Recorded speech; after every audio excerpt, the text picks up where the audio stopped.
Halo, Assalamualaikum warahmatullahi wabarakatuh.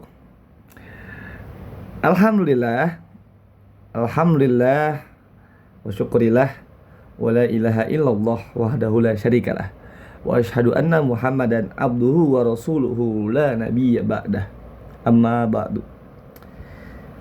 Puji syukur, marilah kita sama-sama panjatkan kepada Allah Subhanahu wa taala, yang dimana kita masih diberikan nikmat sehat walafiat sehingga kita bisa bertatap muka, atau lebih tepatnya dimana saya masih bisa menyampaikan resume public speaking pada pertemuan ke-10 ini. Semoga kita sama-sama diberikan kesehatan walafiat oleh Allah Subhanahu wa taala. Amin ya Allah ya rabbal alamin. Selawat seiring salam marilah kita sama-sama curahkan kepada baginda alam Syafi'una wa Nabiyuna Muhammad Sallallahu alaihi wasallam, para keluarganya, para sahabatnya, selaku kita umatnya kelak di yaumil akhir nanti. Amin ya Allah ya rabbal alamin. Baik teman-temanku semuanya, sebelum itu yang terhormat kepada Bapak Adi Kusuma selaku dosen pengampu mata kuliah public speaking. Oke guys, pada kesempatan kali ini izinkan saya memberikan resume singkat mengenai materi kemarin pada pertemuan yang ke-10. Tapi sebelum itu saya ingin memberikan kesimpulan dari pertemuan kemarin mengenai teman-teman saya yang sudah maju mempresentasikan, atau ya ada yang mempresentasikan, ada yang memberikan sedikit pelajaran mengenai kisah hidupnya mungkin, ataupun tentang sejarah, seperti Rain berbicara tentang hidup kita itu nggak boleh sendirian. Karena kenapa? Karena kita makhluk sosial. Karena banyak di luar sana ilmu yang bisa kita dapat. Selain ilmu, kita bisa dapat pengalaman, bisa dapat banyak jaringan tentunya. Jika kita bisa membawa diri kita ke ranah yang lebih luas lagi. Tidak hanya di kampus kita mengikuti kegiatan itu, melainkan bisa di luar kampus atau mengikuti kegiatan-kegiatan yang sudah ada di desanya masing-masing gitu. Seperti Karang Taruna, Irmas, lalu apalagi ya? Kalau ibu-ibu tuh ada P3 ya. Iya kali itu. Ngapain bahas ibu-ibu dah. Oke. Lalu yang kedua itu ada Ucup, dia stand up comedy. Saya salut karena bangga menjadi diri sendiri gitu. Jadi diri sendiri itu bisa banyak diunggulin oleh orang-orang lain. Lalu yang terakhir ada Nur Nabila, teman sekelas saya, menceritakan tentang 9 wali. Kita mau nyanyiin nggak? Sunan Gresik Maulana Malik Ibrahim, Sunan Ampel Raden Rahmat, Sunan Giri Muhammad Ainul Yakin, Sunan Bonang Maulana Makdum, Sunan Derajat Raden Qasim, Sunan Kalijogo Raden Syahid, Sunan Muria Raden Umar, Sunan Kudus Jafar Sodik, Sunan Gunung Jati Syarif Hidayatullah. Bener gak sih? Apa salah? Koreksi lah. Itu jadi menceritakan tentang sejarah, mengenai tentang sejarahnya Wali Songo.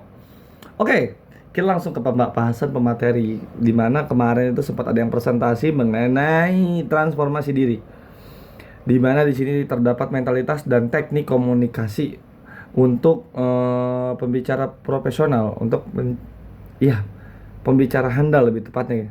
Semoga kita di mata kuliah public speaking ini rata-rata menjadi pembicara yang profesional atau yang handal ya. Amin ya Allah ya rabbal alamin. Tentu banyak sekali catatan yang saya ambil sedikit gitu loh mengenai transformasi diri ini, tentang menguatkan mental kita, lalu tekniknya juga, teknik komunikasi untuk menjadi pembicara handal ini seperti apa gitu loh. Tentu yang pertama itu yang harus dipersiapkan yang lebih matang itu adalah mental gitu loh. Ya benar, karena mental adalah salah satu pokok utama kita dalam memulai berbicara atau memulai sesuatu yang emang ini sifatnya publik gitu loh. Karena banyak sekali ini ya kecenderungan di era sekarang bahwasannya banyak sekali orang-orang tuh pada takut untuk berbicara, pada takut untuk berekspresi dirinya itu siapa, dirinya sendiri ini bagaimana gitu loh. Karena mentalnya tuh setipis tisu, nih, setipis tisu, segini mentalnya. Oleh karena itu, sebelum kita memulai berbicara atau memulai mempresentasikan lah, perlu yang namanya menguatkan mental lebih tepatnya. Ini sangat perlu banget. Jadi kita mulai dari latihan pernapasan terlebih dahulu aja gitu, ketika sedang berada di atas panggung ataupun ketika sedang berbicara seperti ini. Jadi supaya tidak ada yang namanya kegugupan ataupun banyak noise-noise yang lain seperti typo dalam berbicara atau ya noise-noise yang lain begitulah. Lalu ada persiapan yang namanya pengetahuan sebelum kita memulai berbicara. Tentu saya seperti ini bisa berbicara seperti ini karena mungkin saya bisa mendengar dari teman-teman saya yang pengetahuannya yang saya ambil, yang saya cerna dalam diri saya sendiri gitu loh. Jadi sudah ada pengetahuan dalam diri saya apa yang harus saya sampaikan ini gitu. Jadi perlu banget pengetahuan tuh teman-teman. Jadi sebelum kita memulai berbicara, lebih tepatnya kita penguasaan materi kita tuh harus siap dulu supaya tidak simpang siur pembahasannya kemana-mana gitu loh.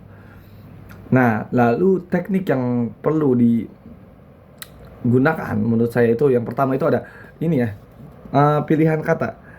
Tentu dalam pemilihan kata-kata itu kita harus sesuai gitu loh. Dengan ini tisu ngapain ya? Dengan apa yang mau kita sampaikan gitu. Siapa audiensnya, kalangan apa aja. Tentu dalam penguasaan kata-kata ini kita harus benar-benar dipilih gitu loh. Kita berbicara dengan teman-teman kita, tentu pasti akan menggunakan kata-kata yang biasanya kita bicarakan dengan teman-teman kita. Kayak aku, kamu, gue, lo, sia, aing, naon, anjing, kayak sebagai maaf ya Allah. Maaf, jangan didistract sumpah YouTube. Ini cuma bercanda sumpah. Ya seperti itu kira-kira. Kayak penggunaan kata-katanya tuh harus sesuai dengan audiensnya. Lalu ada struktur kalimat. Nah, tentu tidak sembarangan sih kemana-mana ya. Tadi yang pertama itu ada pemilihan kata, lalu yang kedua ada struktur kalimat. Jadi pembahasan yang kita akan bawa tuh kayak dari awal tuh harus ngapain aja tuh harus distruktur, harus struktur gitu loh, supaya tidak kemana-mana gitu loh. Lalu ada ini ya, intonasi.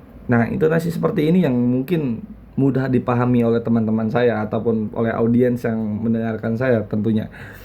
Lalu dari menggunakan gaya bahasanya, ya saya menggunakan gaya bahasa Indonesia yang seperti biasanya saja, formal-formal seperti inilah gitu loh.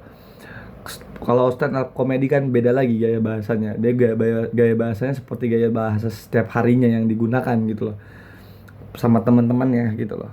Atau yang ceramah gaya bahasanya pun berbeda, dia lebih tajam gitu loh, karena emang untuk mempengaruhi audiensnya itu loh. Nah, itu mungkin yang bisa saya dapat dari mulai teknik, lalu ini ya, inti sarinya gitu dari pembahasan transformasi diri mengenai mentalitas dan teknik komunikasi supaya untuk menjadi pembicara yang handal tuh. Mungkin itu saja dari saya, kurang lebihnya mohon maaf. Wassalamualaikum warahmatullahi wabarakatuh.